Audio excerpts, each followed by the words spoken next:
Welcome back, everybody. Today I'm going to teach you how to share a OneNote page. This is incredibly useful when you need to send specific information to colleagues or classmates without sharing your entire notebook.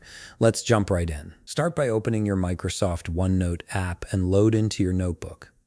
Once you're in, make sure the specific page you want to share is visible on your screen. This ensures you're sharing exactly what you intend to, rather than accidentally sending the wrong content. Now, to share your OneNote page, the process is pretty straightforward. Look at the top part of your screen where all the menu and tools are located. From here, click on the File tab. When you click this, the menu will expand, revealing several options for managing your notebook and its content. From the File menu, look for the Share option and click on it. This is where OneNote gives you different ways to distribute your work. Since we're only looking to share a single notebook page rather than the entire notebook, one of the best solutions is to use the Page Attachment feature. This keeps things simple and focused. A share window will appear on your screen.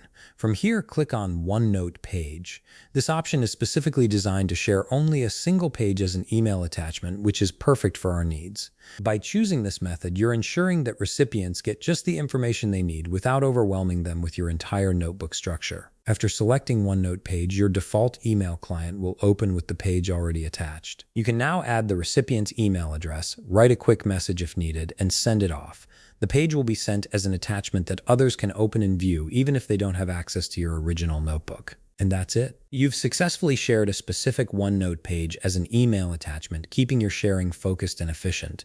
If you found this video helpful, please leave a like, subscribe, and see you in the next video.